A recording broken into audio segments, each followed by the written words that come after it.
ठीक है। तो डेटा टाइप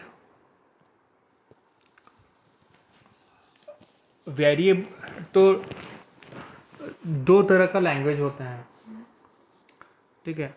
एक होता है strongly typed language, strongly typed बताता हूँ, और एक होता है दो टाइप के थे। हाँ लूजली टाइप्ड। डेटा टाइप दो टाइप के नहीं होते हैं, लैंग्वेज दो टाइप के होते हैं। डेटा टाइप की लैंग्वेज दो टाइप की थी। क्या बोल डेटा रहे टाइप, हाँ डेटा टाइप से related on basis of data type दो भाग में हम लैंग्वेज को, दो तरीके के लैंग्वेज होते हैं, एक स्ट्रांगली टाइप्ड लैंग्वेज, एक लूजली टाइप्ड लैंग्वेज, ठीक है। स्ट्रांगली टाइप्ड लैंग्वेज मतलब जैसे हमने देखा कि पेज नंबर 12 में एक वेरिएबल में हमने कुछ डेटा रखा, ये एक वेरिएबल है, हमने कुछ डेटा रखा। अभी अगर हम यही वेरिएबल में कुछ दूसरे टाइप का डेटा रखने की कोशिश करेंगे तो जो लैंग्वेज है वो हमें अलाउ नहीं करेगा। ये होता है स्ट्रांगली टाइप्ड लैंग्वेज, ठीक है। ये एक वैल्यू रखी है तो दूसरा रख नहीं सकते। दूसरा वैल्यू तो रख सकते हैं, बट इसी डेटा टाइप का। ये कौन सा डेटा टाइप है, इसमें कौन सा डेटा टाइप का ये वेरिएबल में कौन सा डेटा, ये इंटीजर नहीं है, पॉइंट है इसमें, फ्लोट है। तो फ्लोट डेटा, ये सैलरी में फ्लोट डेटा टाइप का वैल्यू हमने रखा है। टाइप का दूसरा भी रख सकते हैं ना, एक दूसरा फ्लोट रख सकते हैं, बट दूसरा कोई और टाइप का नहीं रख सकते, वो अलाउ नहीं करेगा कंपाइलर। हमें जो लैंग्वेज है स्ट्रिंग नहीं अलाउ करेगा, या इंटीजर भी अलाउ नहीं करेगा। तो लेकिन वो कैसे रखेंगे, सीएलरी में तो कुछ पॉइंट ही वही रखेंगे ना। हाँ लेकिन हाँ इंटीजर अगर हम रखना चाहेंगे तो नहीं रहेगा, ठीक है। सोचो कि किसी का सैलरी अगर इंटीजर में है, या फिर कि हम मतलब सैलरी अगर हम किसी का 130 है, या फिर सोचो कि से वो इस तरीके भी रखना चाहेगा, अगर ये स्ट्रिंग है, ये इंटीजर है, ये यहाँ पे नहीं रह सकता, ये यहाँ पे नहीं रह सकता, ठीक है, क्योंकि ऑलरेडी सैलरी का डेटा टाइप फ्लोट ले चुका है। ये होता है strongly typed language. Loosely typed language क्या होता है, अगर कोई वेरिएबल कोई डेटा टाइप का वैल्यू रखा है तो वो बाद में कोई दूसरा टाइप का वैल्यू भी रख सकता है। सैलरी में आप ऐसे भी सैलरी रख सकती हो, ऐसे भी रख सकते हो, इंटीजर भी रख सकती हो। ये लूजली टाइप्ड लैंग्वेज है। फ्लोट वाला भी रख सकते हो, फ्लोटिंग वाला भी कुछ भी रख सकती हो, वो वेरिएबल में कुछ भी कोई भी टाइप का रख सकती हो, वो होता है लूजली टाइप्ड। और जो स्ट्रांगली टाइप है वो स्ट्रॉन्ग टाइप में जो दिया है पहले से वैसे ही टाइप का रखेंगे। हाँ इंटीजर दिया तो इंटीजर, फ्लोट कर दिया तो फ्लोट, ठीक है। पहले से हमने जो वैल्यू लग दिया है वो रह जाएगा, ठीक है। अभी जो जावास्क्रिप्ट है,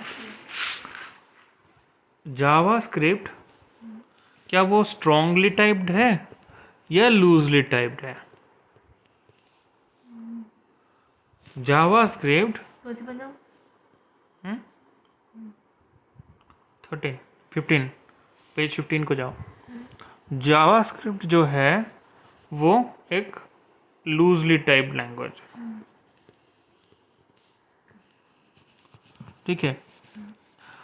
इसका मतलब हम अगर कोई वेरिएबल रख देते हैं, जैसे कि नेम, उसमें हम अगर अभिषेक रखे हैं जो कि एक स्ट्रिंग है। ये क्या है? ये स्ट्रिंग है। कुछ दिखाई नहीं रहा। पेज नंबर 16 में हूँ। Page number 16। अगर एक वेरिएबल में हम अभिषेक रखे हैं और वो स्ट्रिंग है, हम बाद में जाके ये नेम इक्वल्स टू 30 इस तरह भी हम रख सकते हैं, जो कि एक इंटीजर है। या फिर हम ऐसा बोल सकते हैं जावास्क्रिप्ट में जो इंटीजर और फ्लोट, ठीक है, ये दोनों डेसिमल पॉइंट वाला नंबर और इंटीजर वाला नंबर, दोनों को जावास्क्रिप्ट में सिर्फ नंबर डेटा टाइप बोलते हैं। ठीक है,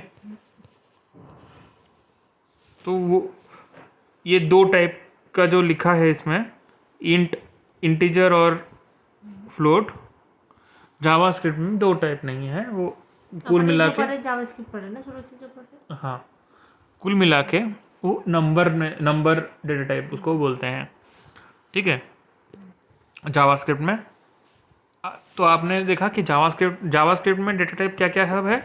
जावास्क्रिप्ट में मैं बार बार जावास्क्रिप्ट नहीं लिखूंगा, अभी एक बार लिख देता हूँ। जावास्क्रिप्ट को मैं शॉर्ट में JS लिखता हूँ। जावास्क्रिप्ट में डेटा टाइप्स क्या क्या है? एक तो आपने देखा जावास्क्रिप्ट में नहीं, इंटीजर फ्लोट मिला के एक डेटा टाइप है, नंबर डेटा टाइप। ठीक है, और जावास्क्रिप्ट में एक है स्ट्रिंग डेटा टाइप।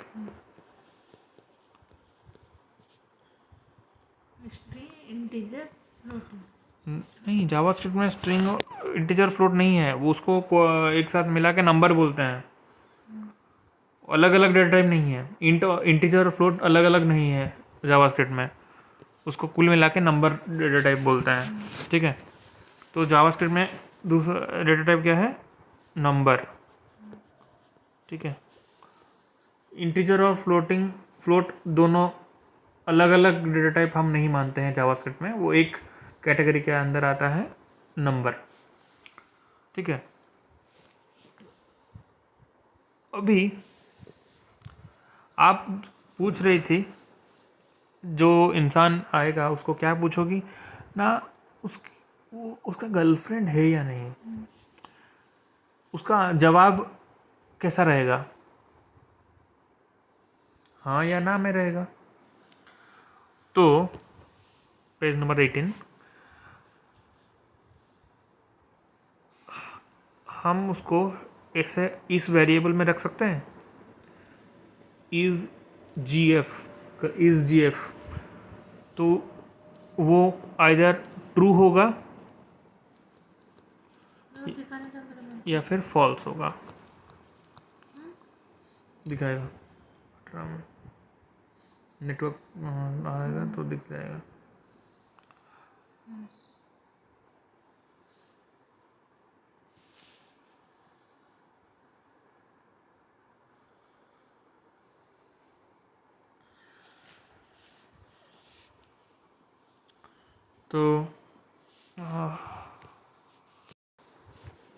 तो अगर अगर वो इंसान को पूछो कि क्या आपकी गर्लफ्रेंड है, वो आइदर ट्रू बोलेगा या नहीं तो फॉल्स बोलेगा। ट्रू बोलेगा, फॉल्स बोलेगा, मतलब सच या झूठ वैसा नहीं, आइदर हाँ बोलेगा, मतलब इसका मतलब यस बोलेगा या फिर नो बोलेगा। इसका मतलब 1 या 0। 1 माने यानी ट्रू, फॉल्स यानी 0। ठीक है,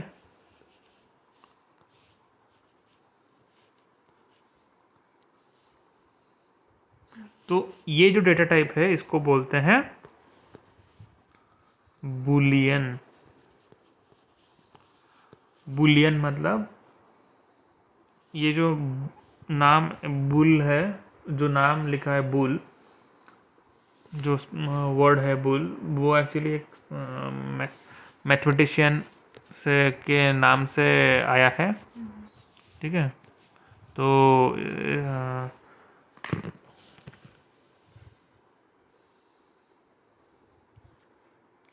ठीक है, तो ये मैथमेटिशियन के नाम से आया है बुल। इसको और वो क्या किया ना, वो जो हाँ या ना को कंप्यूटर में ट्रू और फॉल्स में रिप्रेजेंट कर रहा था, तो उसको बुलियन डेटा टाइप बोलते हैं, जो कि आइदर ट्रू होगा या फिर फॉल्स होगा। तो हमने देखा कि जावास्क्रिप्ट में तीसरा डेटा टाइप क्या है, पेज नंबर 17 पीछे।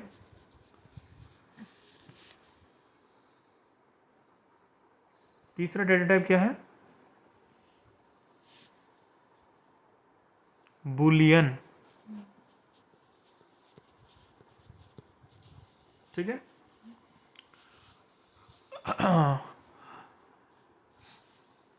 अभी जैसे कि मैंने पहले जैसे वो पूछेंगे जावास्क्रिप्ट के डेटा टाइप क्या थे, ये आंसर है।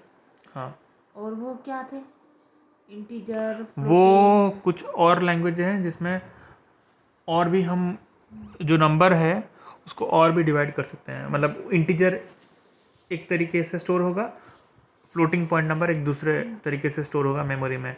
स्ट्रिंग में मतलब नेम हो गया, वो वगैरह है नेम। हाँ, जो भी स्ट्रिंग सेंटेंस वेंटेंस जो बुलियन में मतलब यस और नो जो ट्रू होगा या फिर फॉल्स होगा बुलियन में। तो हाँ, जावास्क्रिप्ट, ठीक है, ये तीनों बेसिक, इसको बोलते हैं प्रिमिटिव डेटा टाइप। ये तीनों को बोलते हैं प्रिमिटिव, प्रिमिटिव डेटा टाइप। ठीक है, प्रिमिटिव्स मतलब जो कि पूरा बेसिक, प्रिमिटिव्स तो इसका मतलब जो बेसिक डेटा टाइप है। ठीक है, इसको और डिवाइड नहीं कर सकते।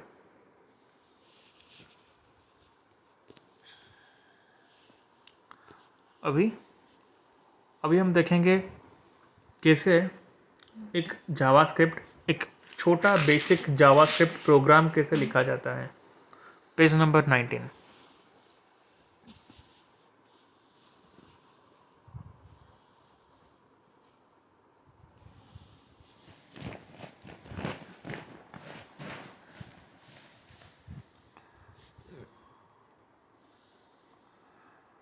हम एक वेरिएबल में कुछ रखेंगे। ठीक है, तो वेरिएबल में रखने के लिए वेरिएबल को पहले डिक्लेयर करना पड़ता है कि हाँ, ये वेरिएबल में मुझे कुछ डेटा रखना है। तो वेरिएबल को डिक्लेयर कैसे करेंगे, डिक्लेयर मतलब बोलना, कंपाइलर लैंग्वेज कंपाइलर को बोलना, मशीन को बोलना, सिस्टम को बोलना कि हाँ, मैं एक वेरिएबल डिक्लेयर कर रहा हूँ जिसमें मैं कुछ डेटा रखना चाहता हूँ या चाहती हूँ। तो वो वेरिएबल को कैसे डिक्लेयर किया जाता है ना, ऐसे var नेम। ये जो है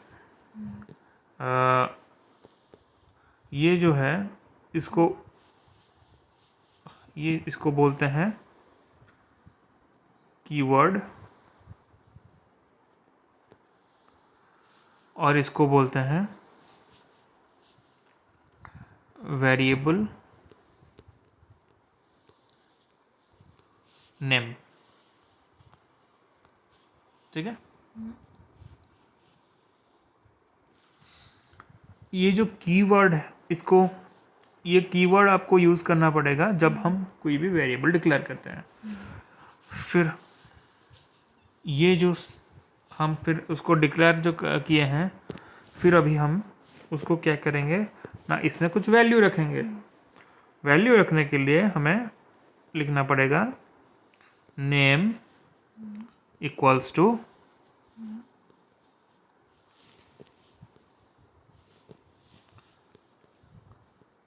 अभिषेक।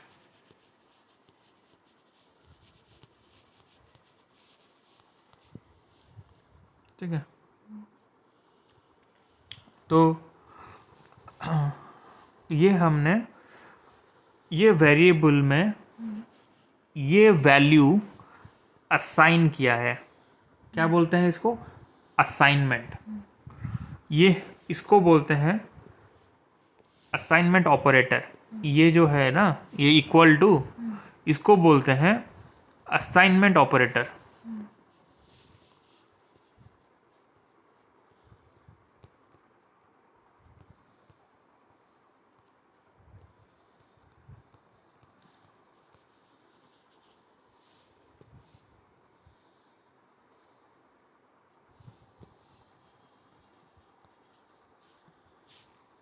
ठीक है,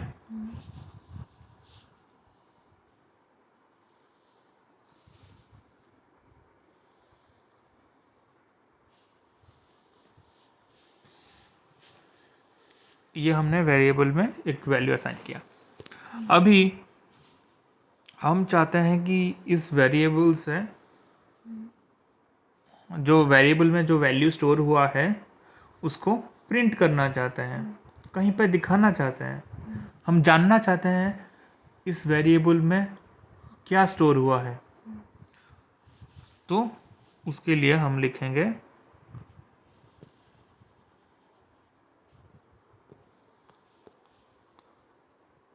कंसोल डॉट लॉग नेम। हम अगर ये लिखेंगे console dot log dot name, तो हमें इस वेरिएबल का जो वैल्यू स्टोर हुआ है वो वैल्यू हमें कंप्यूटर के स्क्रीन में कहीं पे दिखाएगा। ठीक है, अगर इसको हम ब्राउज़र में टाइप करेंगे, ब्राउज़र का कंसोल में टाइप करेंगे तो ब्राउज़र के कंसोल में दिखाएगा।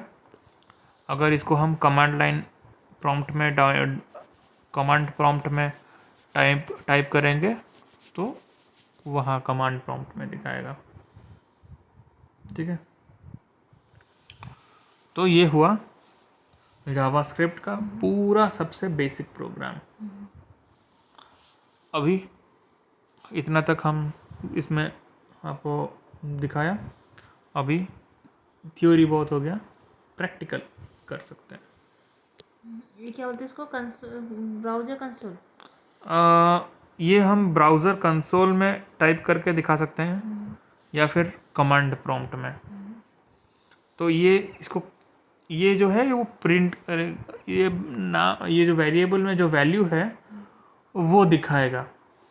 अगर हम ऐसे लिखेंगे कंसोल डॉट लॉग, फिर ब्रैकेट के अंदर, इसको पैरेंथेसिस बोलते हैं, तो ये जो ब्रैकेट है उस ब्रैकेट के अंदर हम वेरिएबल का नाम लिखेंगे, तो वो वेरिएबल का जो भी डेटा रखा हुआ है उस वेरिएबल में वो दिखाएगा।